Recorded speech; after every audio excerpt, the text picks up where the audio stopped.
This is the most overrated horror movie of all time.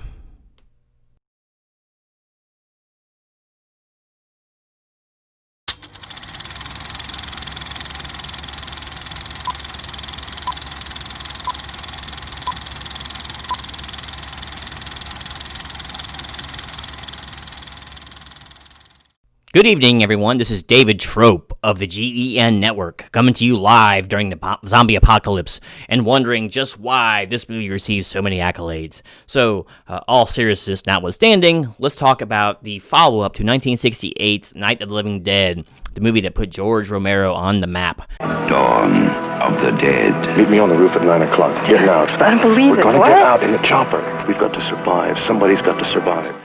So this movie came out about 10 years later, had an increased budget, but still not a big one, and is considered by many to be the definitive zombie movie, and has a huge following across the cinescape out there.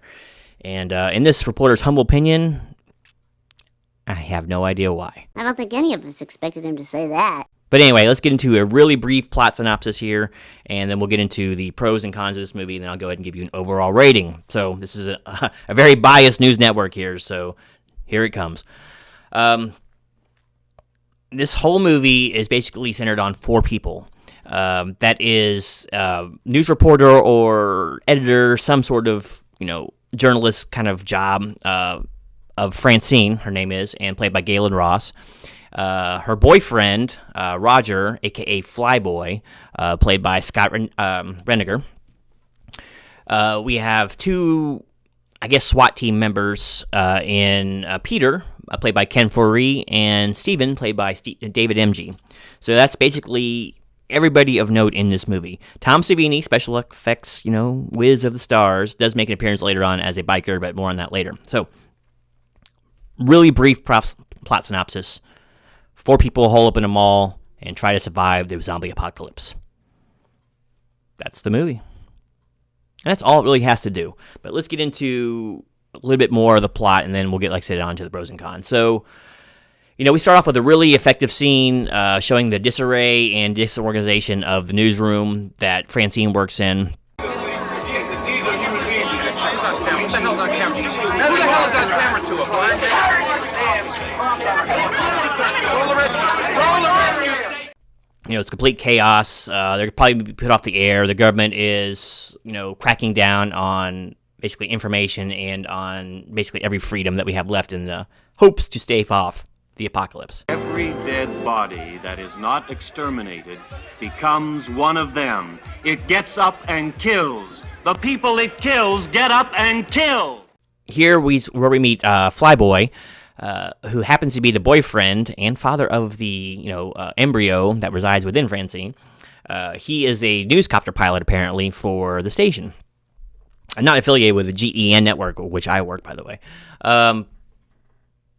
So he formulates a plan with Francine to get out of Dodge on the newscopter that evening. So she seems a bit chagrined by this, but she does go along with it. From there, we go to a different scene of government units emptying out a housing project.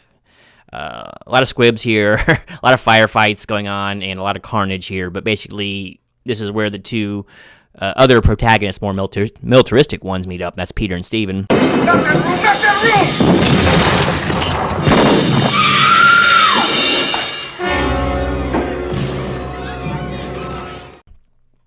And they survive, the cleansing of the building, and they become kind of friends.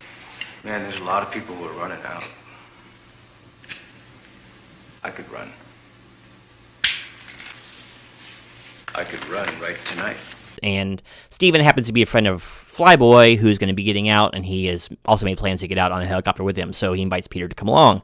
Peter comes along, and after some back and forth, they fly off to an abandoned airfield.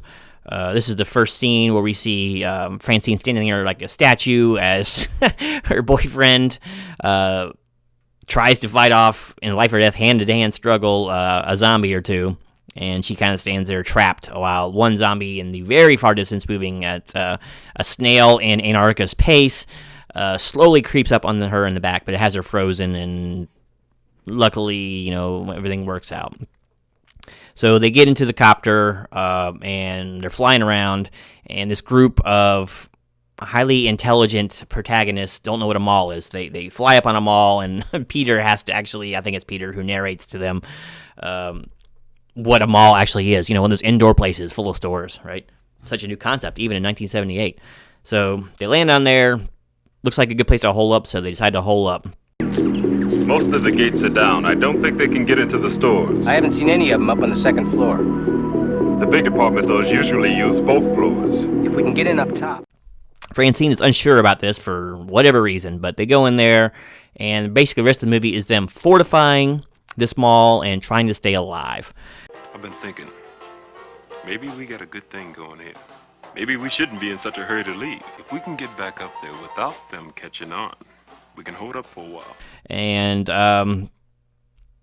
yeah, I mean, it takes them a while to get set up in there. Like the very first, I'd say, well, not very first, but I'd say probably half an hour is just them in the initial, like, setup day of the mall. And they learn how to move around the zombies who are so slow and ridiculous, but whatever. More on that later. So, yeah, that's basically it. So they hole up, and they do a lot of things, but some of them are logical, some are ridiculously horror tropey. And, I don't know, we just watched them, like, go on with their lives for about an hour afterwards straight before anything really of note happens. They do some logical things, like I said. They close the gates off wherever they can, you know, the pull-down grates or gates that they have in malls, whatever. They do that around the store. They do eventually wind up, like, I guess, killing all the zombies that are within this mall, which makes a lot of sense, right? And then they formulate this really strange plan of barricading the front doors by parking a big truck in front of them. It's pretty ineffective, but it's their plan. It does kind of make sense from a strategic standpoint, right? But whatever. So they go out and do it, and that's its own set of hilarity, maybe unintentional, because it's so haphazard. Like earlier on, when they were running around the store on the first day, they figured out how to distract the zombies so they can move around the zombies from another area. Well, for some reason, they forget how to do that completely in this scene, and it gets Steven bit eventually because he cracks. He's cracking for some reason. Everyone in this movie cracks for some reason, and I know people act strange under pressure, and after a while, it can get to even a comfortable environment, but it's just strange. But anyway, you know, they're still carrying on and moving on, and some amount of normalcy comes after Steven's death for a little while, but then we're treated to the finale, which is basically a 30-minute carnage fest of a random outlaw gang who's composed of, looks like, a lot of bikers, bust into the mall to take all their goods that they don't need anyway, and a big firefight ensues. Zombies are everywhere.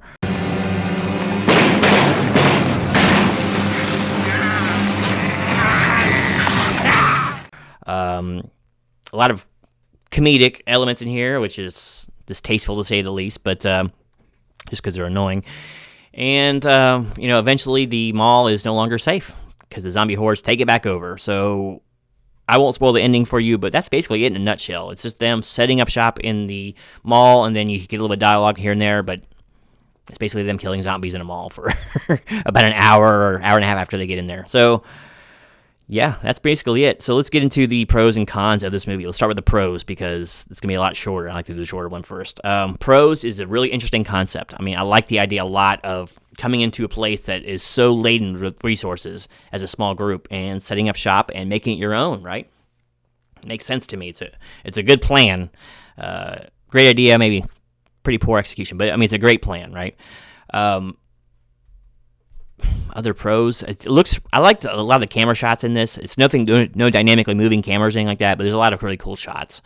And they definitely upped, if this is your thing, they really upped the body count in this movie as compared to the last one, and they upped the zombie count considerably. From what, before it looked like about maybe 20 zombies at most around that house in the original. Now it looks like to be dozens, if not hundreds, around this mall, within and without of it, right? Especially at the end. There's some action set pieces here that, if that's your thing, some kind of 70s grade stunts, if we can call it that. So there's that. I mean, there is a slight sense of desperation, maybe at the very, very end, which can be lacking throughout this film, but It does sometimes appear, and then it disappears as fast. But anyway, there's a little bit of tension to be had here. Not a lot. Man, I can't think of too much else. I'm not going to knock the effects. The effects kind of right in the middle. Tom Savini did the best he could with what he had and the budget they had, I'm sure.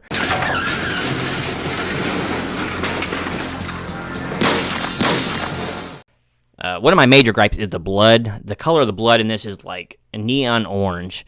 And I guess legend has it that George wanted sort of a comic book feel, cartoonish feel to some of this stuff. Why, I have no idea. But it looks kind of ridiculous. The blood itself doesn't look too bad, but it's just like the color is just so vibrant and unrealistic looking. So just stick with straight red. It would have been so much better. Or shoot it in black and white again. I could deal with that, right? That's about it.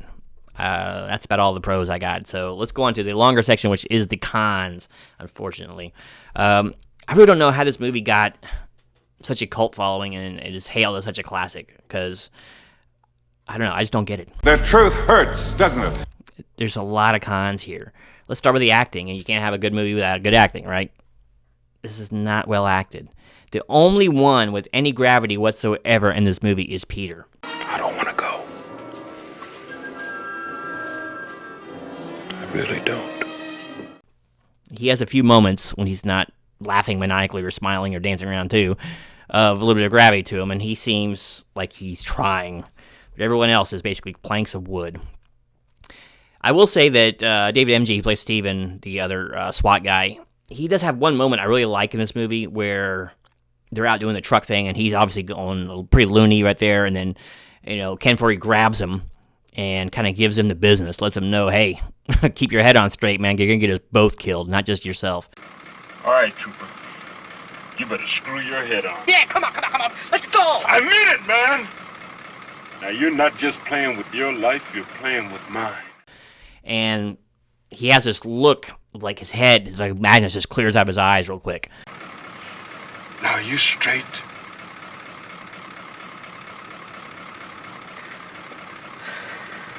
Yeah.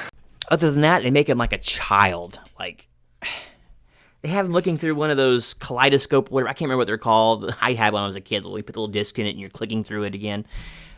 The Visomatic, whatever it is. And he's like, ah.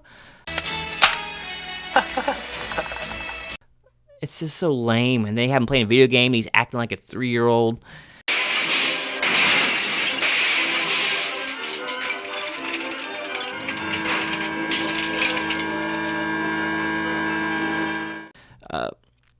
He and Peter are running through the halls, like going, yeehaw, wow, yeah, laughing, and just, it's lame. It's lame. It's not even like cracking up kind of humor. It's just childish. I don't know. I don't get it. Flyboy, he's got the same expression. He has like one scene where he looks kind of panicked after he gets shot and all. That's pretty good. And he has another role in this movie I won't even talk about, but he was much better in that role. But the rest of the movie, he has the same vacant expression on his face. I look concerned. That's it. You're right. Galen Ross as Francine. Where's the emotion there? What's her emotion? Bitchiness? She kind of gets on the guys a lot for whatever reason. She's not much of a team player in this. I know people are different and not everyone could be helpful and all that, but she seems to kind of real negative Nancy for most of the movie, right? And let's talk about chemistry or lack thereof. Francine and Roger are supposed to be a couple. I mean, he's the father of her child. I know they're not married. He does propose to her, but she turns him down. Not like there's a lot of choices. It's like they look like they can't stand each other, like they never could. It's uncomfortable. It's just lame. There's nothing there. They look they detest each other from the very beginning. From the very first scene, look like they don't like each other. It's like, why would you want to bring her along? Maybe to save your child. Of course, that I can understand, but she just seems pretty nasty to you.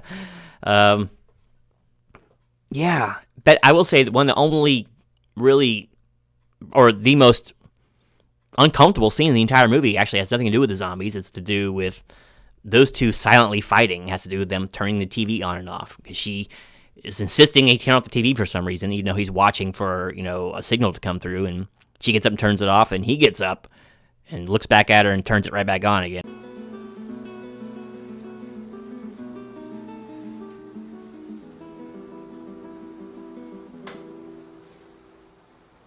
It's very uncomfortable because Peter's sitting there having to deal with this, and for anyone who's been around, a couple who's fighting or friends of yours, it's always very, very squeamish. Makes you feel squeamish in the stomach, though. What have we done to ourselves? That's an effective scene, but yeah, they seem like they detest each other. So, and none of the characters have any camaraderie, or they don't seem to like each other that much. There's a little bit with Peter and Steven to begin with, but that fades, and everyone just cracks. Everyone cracks in this movie for after they get comfortable and safe.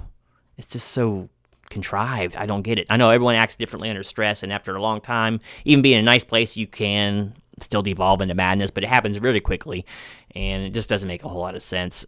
Francine seems like hell-bent on getting to Canada for some reason, leaving this mall behind. It's secure. They have food. No one is bothering them till the very end. And she wants to leave in the worst way, and I don't know why. She does make a very sound decision, though, in learning. She asked to learn how to fly the helicopter, because she's like, if anything happens to you, Flyboy, who's going to get us out of here? That makes sense. That was very smart. But yeah, man, just poor acting for the most part, outside of a little bit of Ken Foree. Don't try to shoot through those gates. Openings are too small. Bullet will wind up chasing us around in here. Don't worry, they can't get through.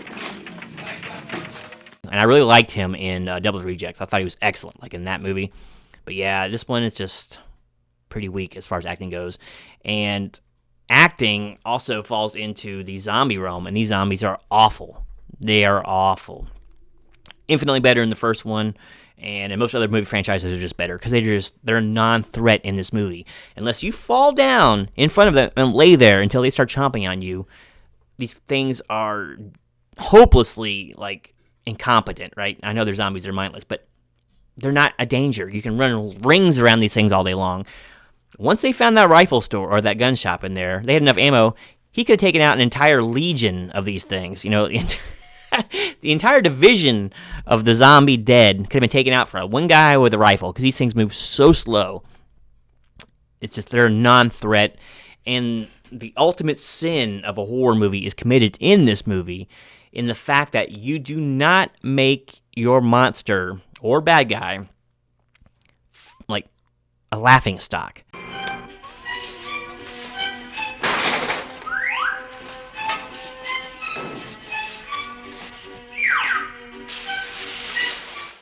And they make these things a laughing stock, whether it's with the corny music, which I'll get onto in just a little bit, them walking around with, dumb looks on their faces, or doing funny things like falling off a ledge or falling into water or picking up coins.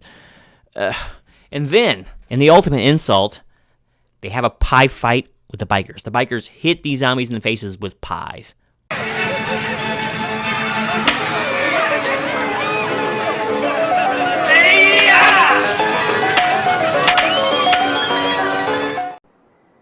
What the hell was that? Why? I can understand wanting to let off the tension a little bit with some humor, but don't do it in your last act, for one. You don't throw pies in zombie faces. I feel like I'm gonna explode here! Ugh. The zombies were a non-threat in this movie. They did kill a lot of people. They were just lame. The bikers were lame. What were they? Like marauding Huns with the souls of clowns? They go in there to trash the place and steal silver and money and all that. I didn't see them taking any food. Why? They don't need that stuff for anything. I know it's another one of the knocks against consumerism, but there's just no reason for it. They were lame. All they were was a plot contrivance to make them all no longer safe. So we'll get into the underlying themes of this movie. This hatred of consumerism, whatever, which is quite rich coming from a Hollywood guy, right? Let's get down to it. Movies are the ultimate in non-tangible consumer products. Like, a person lays down their hard-earned money, goes in and watches the movie, and they leave with nothing but memories, right? And George has some message against the people going to a mall that are they calls them zombies because they go out and buy things. So the person that goes into the mall and buys, back then an 8-track or whatever, but a T-shirt, maybe a sled for the kid, whatever. they get something for their money other than a memory, right? That's bad. Oh, that's sarcasm. That is awesome. Consumerism is what makes the world go around, and that's supposed to be a bad thing.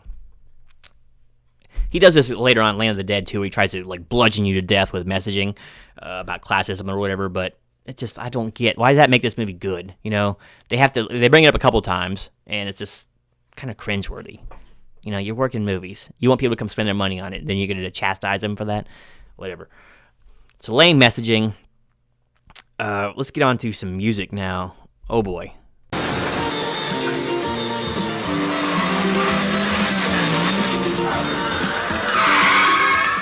I think the music is terrible in this movie. It does not fit almost all the time. There's a couple little good ones, good tracks in there, where it's got kind of an alien theme and kind of a pulse, you know, like almost like a heartbeat theme when things are going bad. But for the most part, there's just like weird synth work in there.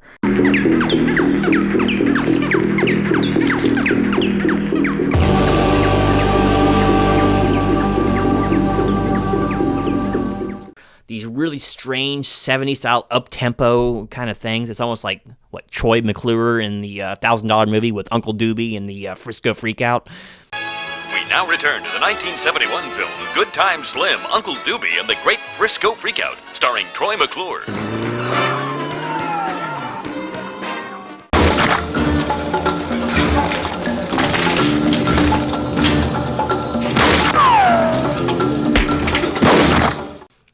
That kind of music, and it's got this really weird theme. It's like dun dun dun dun dun dun dun dun dun. It sounds like a 70s like action sitcom.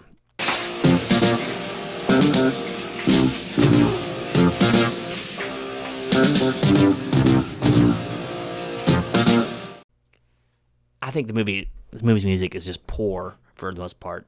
It should have been more atmospheric. Like, there's a scene where most of the music cuts, and you hear them slapping against the doors and scratching against the doors. That's effective.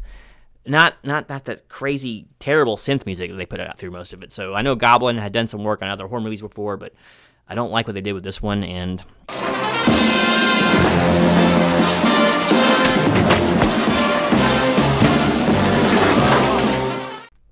yeah, that's all I can say. So there's a lot of negatives to be had here. You know, I don't mean to be a Debbie Downer, but I just didn't enjoy this movie that much, and I don't know why it has the cult following that it has. Are you gonna be nice? I've never been nice my whole life. This is not, to me, the definitive zombie movie. Like, I find, you know, Return of the Living Dead and Day of the Dead much, much, much more important than this movie, and much better and enjoyable than this movie, too. And I'm sure I'll get lots of thumbs down from the fanboys and girls out there who are, you know, big on this movie. But I think a lot of people will like this movie because they're told to like it. It's like, oh, it's great. You know, the whole horror community says it's an amazing movie, and I don't get it.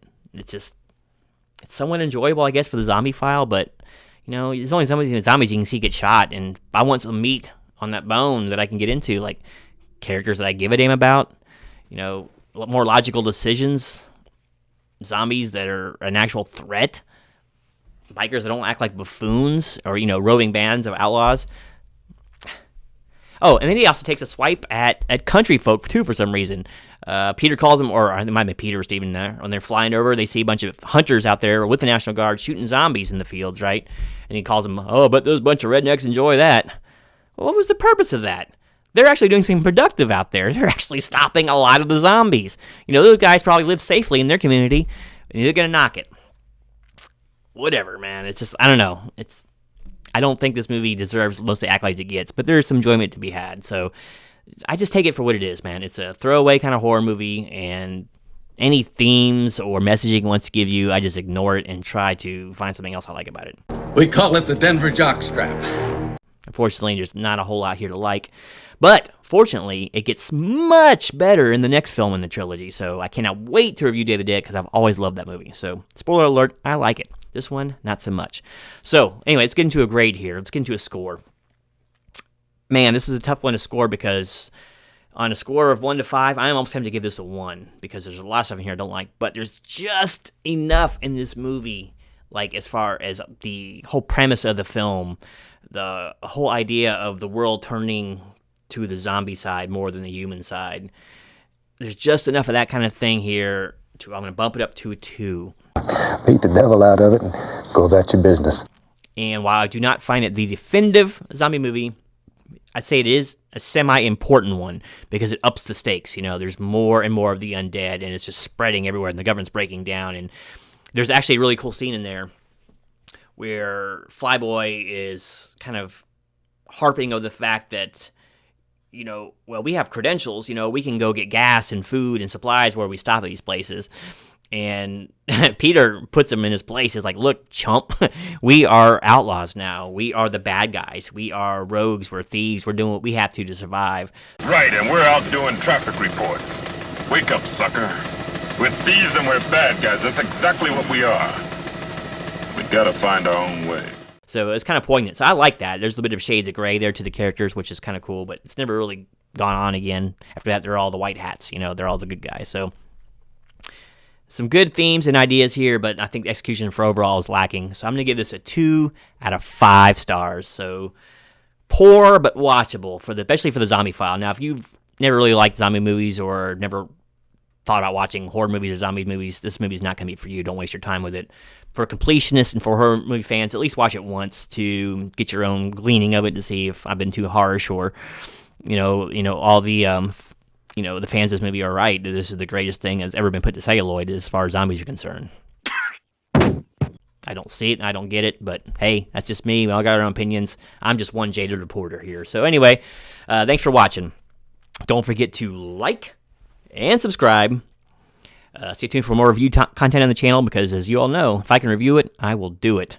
There'll be more music reviews, movie reviews, and, of course, the review for Day of the Dead coming up probably the next week or two. Looking forward to once again getting that one because that one, the dialogue alone in that movie is worth 10 of these films. So, yeah, anyway, all my Debbie Downer antics aside, thanks again for watching. Until next time, this is David Trope signing out for GEN News. I need a raise.